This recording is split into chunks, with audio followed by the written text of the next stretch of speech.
السلام عليكم. احنا نكملوا مع سورة البقرة من الآية 6 حتى الآية 16.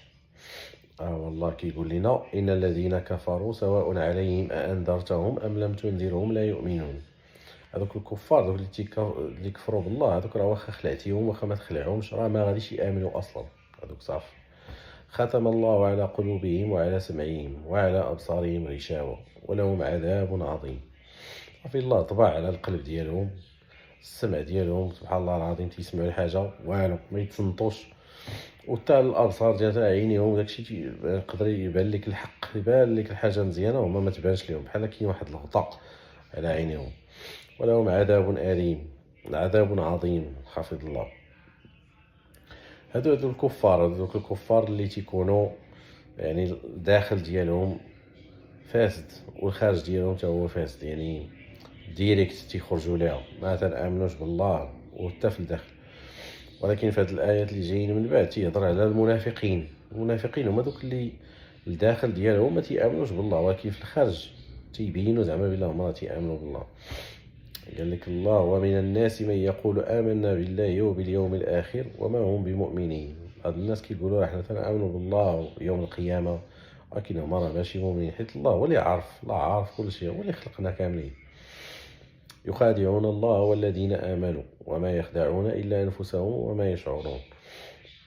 تيتفلاو هذا زعما على الله، يتفلاو على على المؤمنين، ولكن هما راه ما عارفينش تيتفلاو على رسولهم، ولكن ما عارفينش. في قلوبهم مرض فزادهم الله مرضا ولهم عذاب أليم بما كانوا يكذبون. في القلب ديالهم كاين الشك ويزيد لهم الله شك على شك. في القلب ديالهم كاين الشك صافي ويزيدهم الله شك في شك.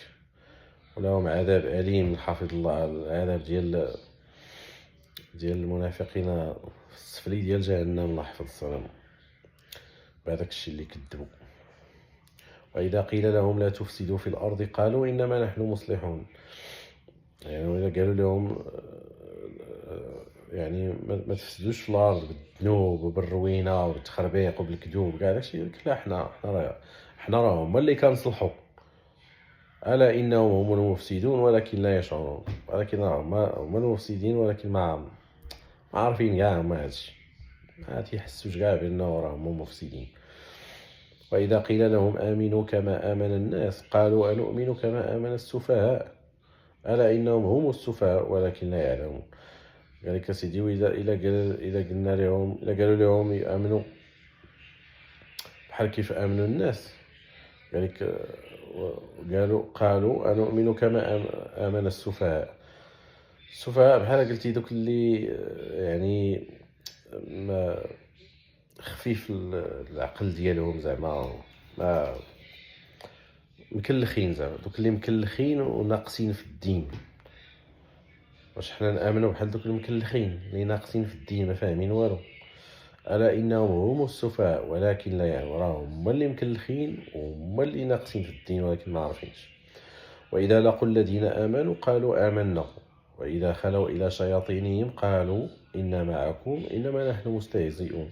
ملي كيتلاقاو مع المؤمنين كيقول لهم حنا كنآمنوا، ولكن ملي كيتفرقوا معاهم شي يتلاقاو مع دوك اللي بحالهم ولا دوك الرؤساء ديالهم وداكشي يقولوا لهم راه حنا معاكم، حنا كندقندزوا عليهم، كنستهزئوا بهم. الله يستهزئ بهم ويمدهم في طغيانهم يعمهون. الله اللي كيستهزئ بهم ويزيدهم في هذاك الطغيان ديالهم. الطغيان زعما كتفوت الحد، فاتوا الحدود هما كاع يعمهون، بحال قلتي معميين، خليهم هكاك، زيد شي على شي. أولئك الذين اشتروا الضلالة بالهدى فما ربحت تجارتهم وما كانوا مهتدين. هذوك معلم شراو الضلال بالهدى، ما ربحتش التجارة ديالهم، زيرو. اللهم يسر.